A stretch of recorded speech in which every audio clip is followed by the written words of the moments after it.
Hola, buenos días, tardes, noches. Estoy aprovechando el poco tiempo libre que tengo estos días para hacer vídeos un poco más rápidos y un poco más improvisados, hablando sobre cuestiones muy generales que me puedan servir de base en futuros debates y discusiones, especialmente con gente religiosa, pero también con gente de ideologías políticas distintas.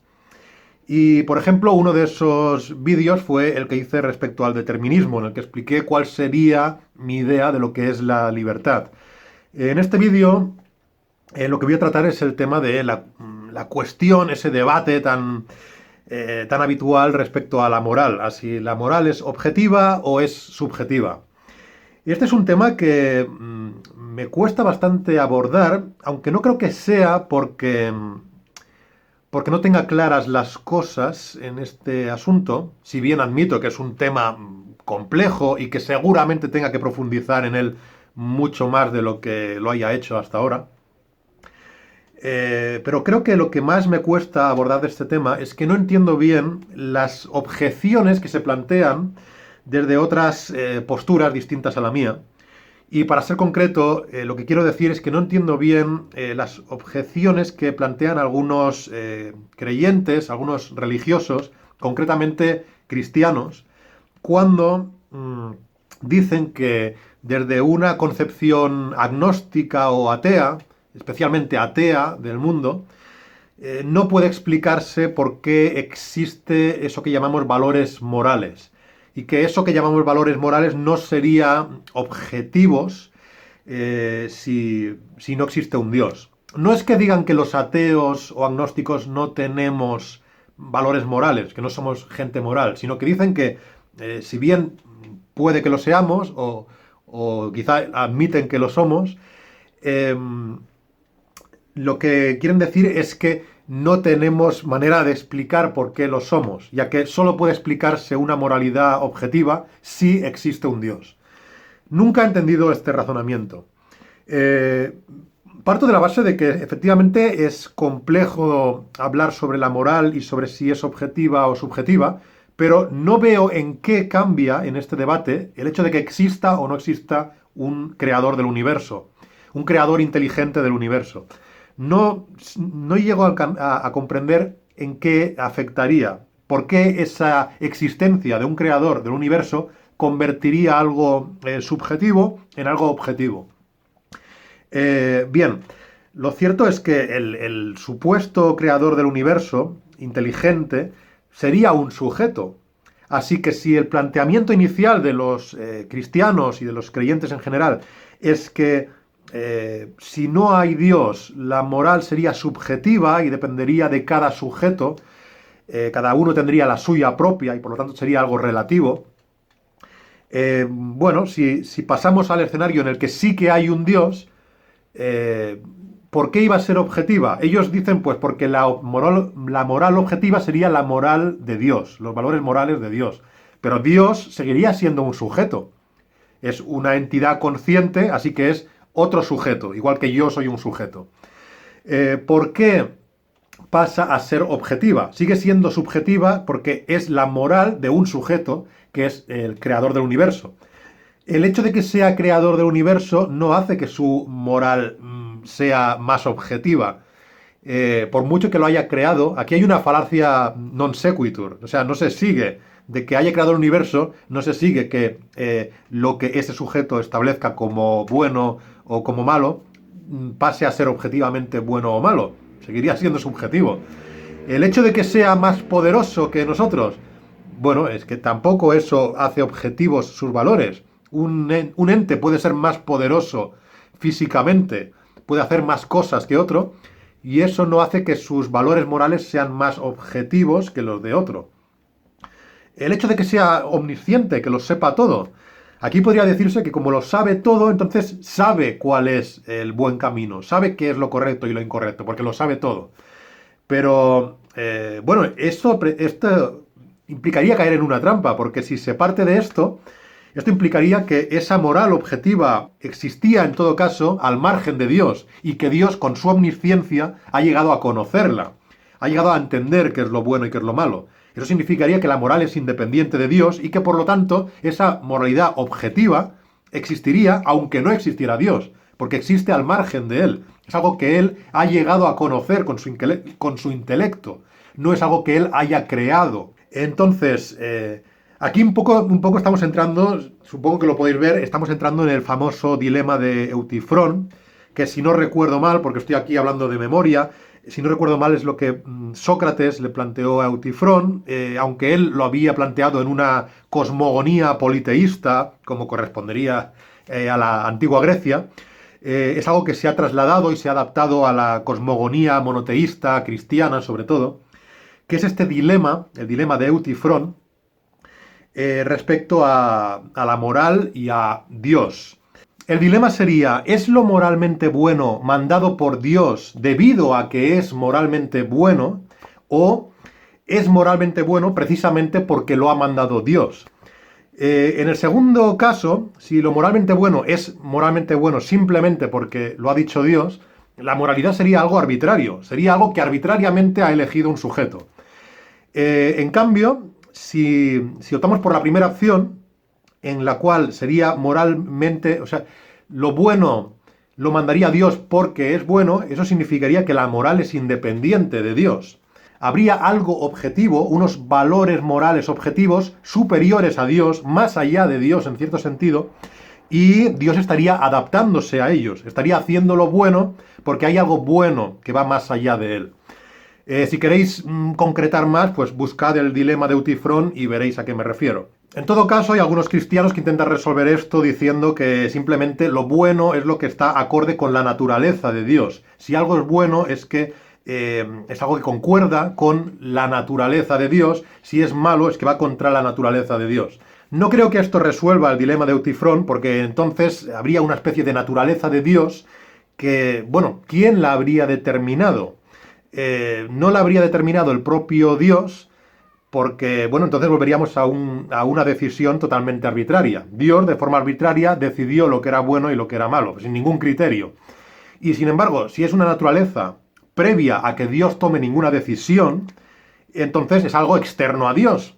Simplemente es algo que no ha decidido Dios. Y que alguien, quizá alguien que creó a Dios o algo que creó a Dios, lo habría determinado en lugar de Dios.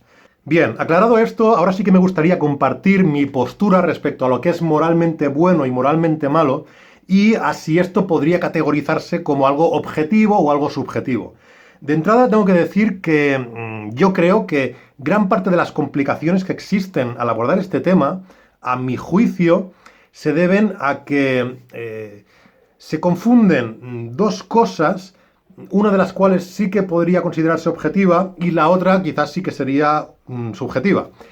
Para empezar, la idea de que hay algo bueno y hay algo malo, el bien y el mal, yo creo que sí que podrían definirse de manera objetiva, sin ningún problema.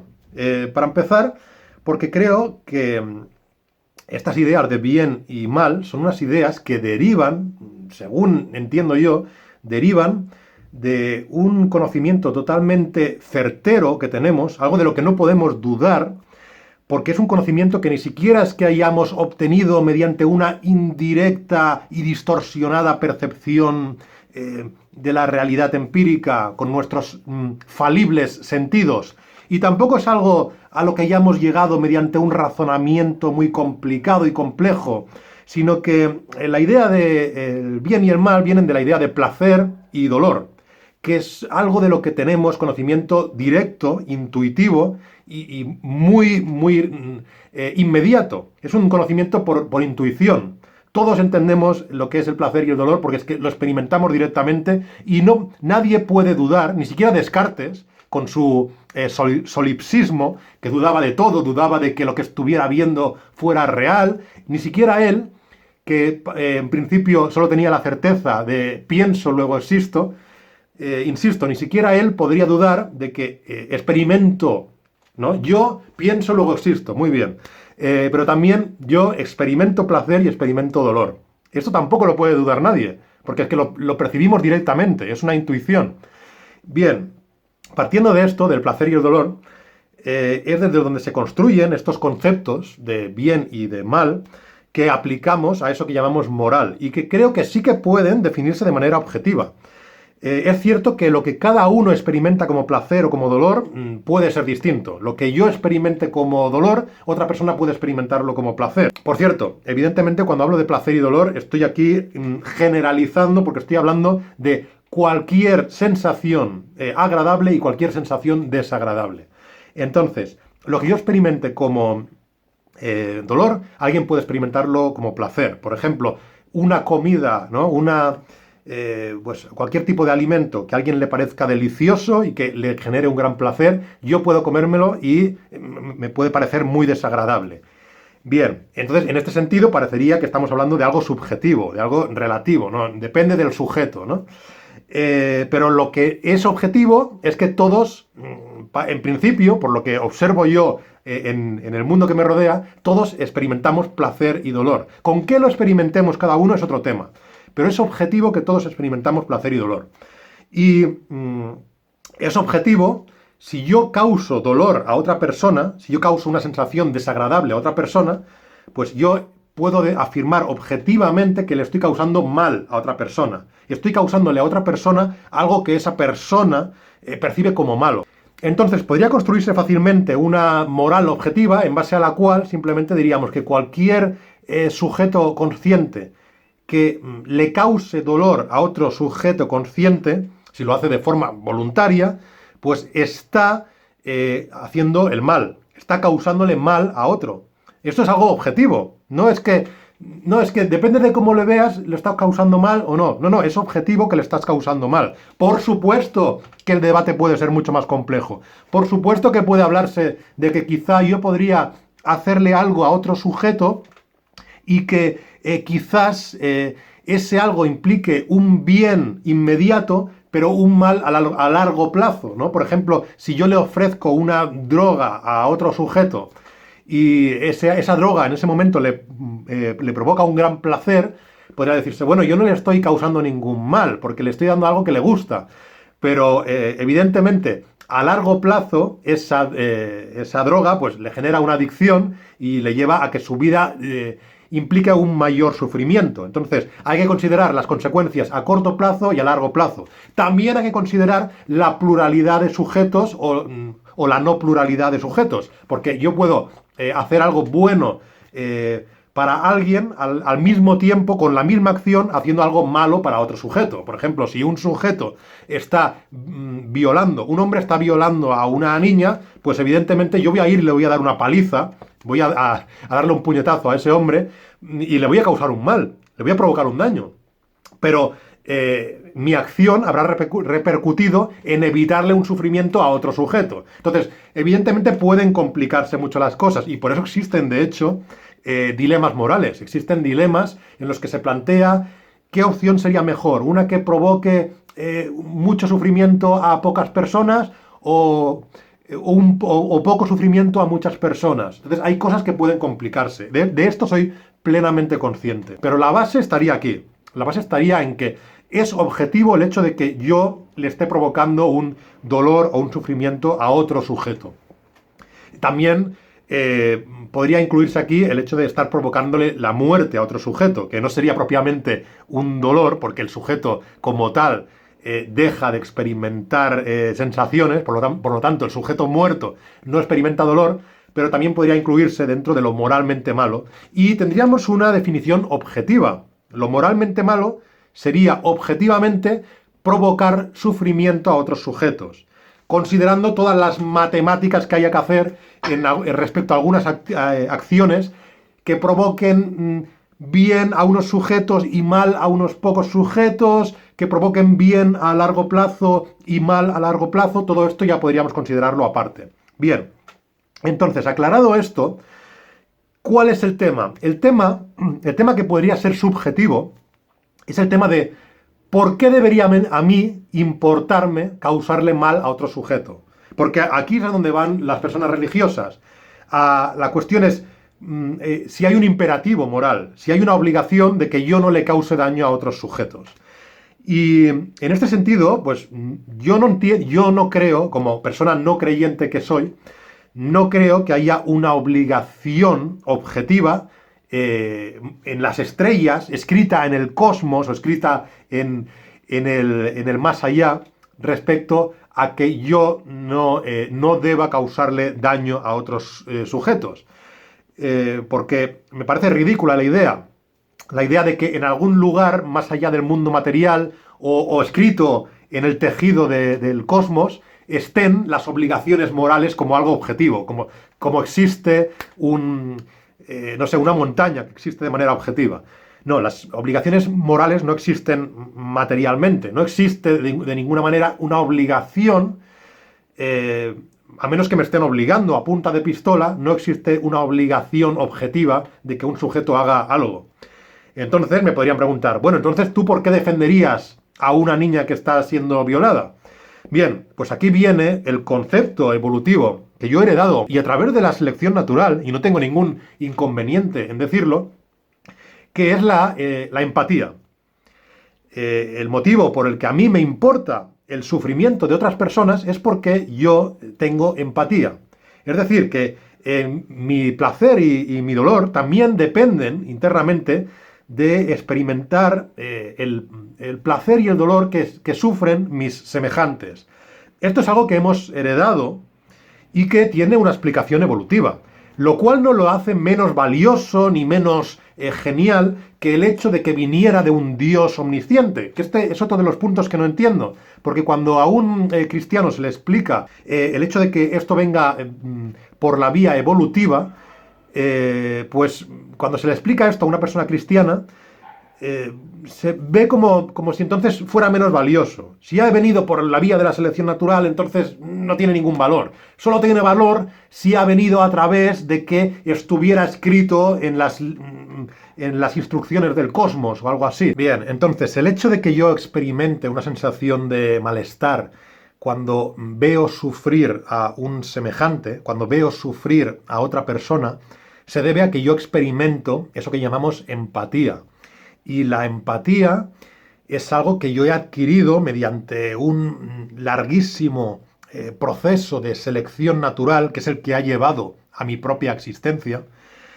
Y evidentemente es algo que lo explica perfectamente. Es decir, es beneficioso para una especie el hecho de que los sujetos de esa especie, los diversos entes que constituyen esa especie, experimenten empatía porque, bueno, eso es algo que incentiva la colaboración entre sujetos y la colaboración en un grupo, en un colectivo de sujetos es beneficiosa para la existencia, para la supervivencia común de ese colectivo.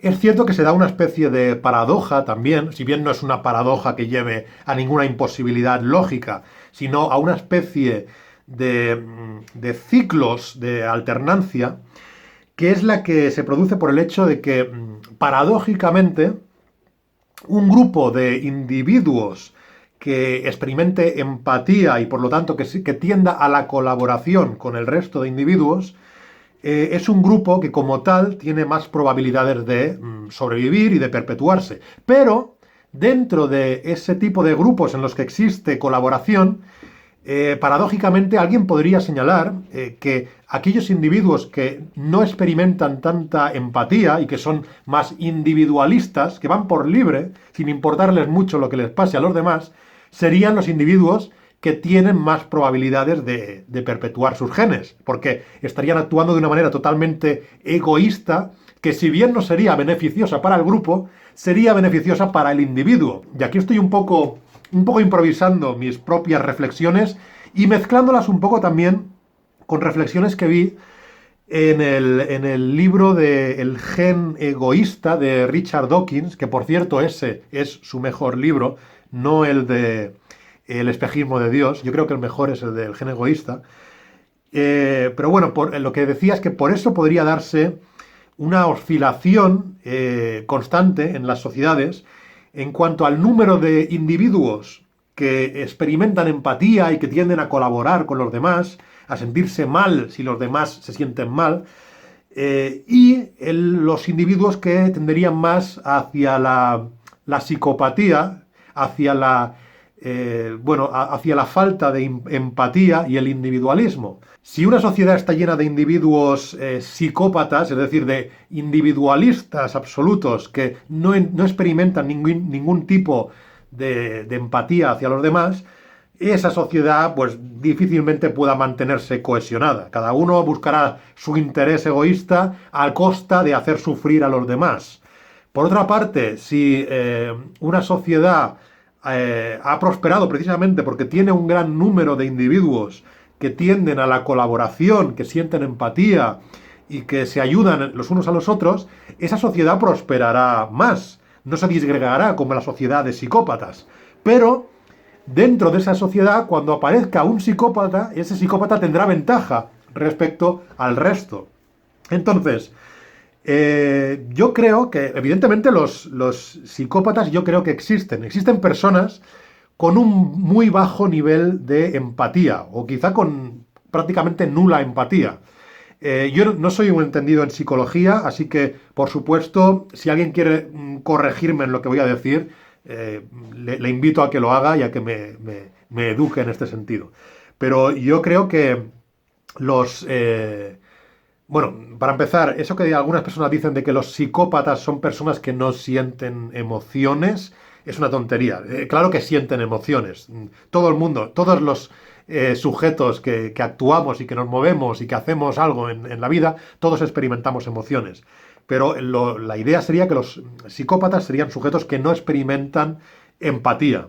Experimentan emociones, pero no empatía. Entonces les tiende a dar igual lo que sufran las otras personas. Y pueden causar un gran sufrimiento a otras personas sin sentir el menor remordimiento ni el menor malestar. Claro, aquí entramos en la cuestión de la moral objetiva y subjetiva.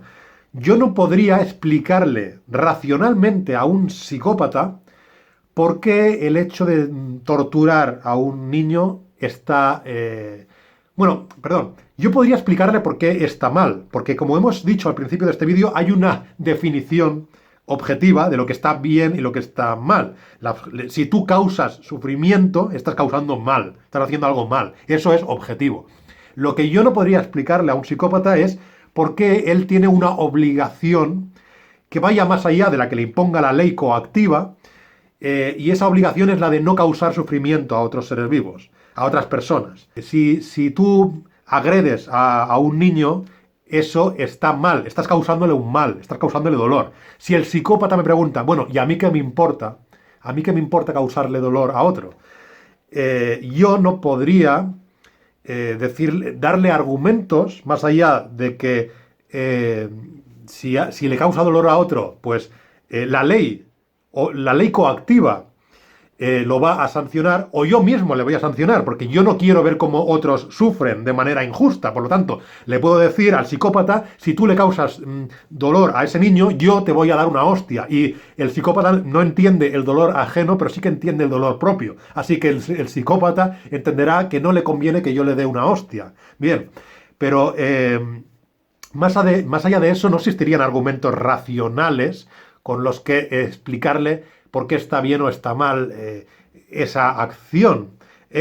¿Por qué está bien o está mal? Sí, porque hay un bien y un mal objetivo, está causándole mal a otro. Pero ¿por qué hay un imperativo moral superior para que no lo cause? Ahí no hay nada que explicarle. O lo entiende porque siente empatía, como yo siento empatía, o no lo entiende porque no siente empatía. Si no experimenta empatía, la única manera de que ese sujeto no cause mal a otros es con una ley coactiva que le provoque un mal directo cuando provoca mal a otros.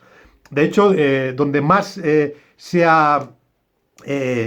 mejor se ha ejemplificado artísticamente esto sería, por ejemplo, en la película de La Naranja Mecánica. El protagonista de La Naranja Mecánica podría decirse que era un psicópata, era alguien que no sentía ningún remordimiento al causarle dolor a otras personas. Y con el método Ludovico lo que intentan es modificar eso en su conducta de manera que se sienta mal cuando vea el sufrimiento ajeno. Ante la idea de violencia, sienta náuseas, se sienta mal, y por lo tanto modifican su personalidad de esta manera.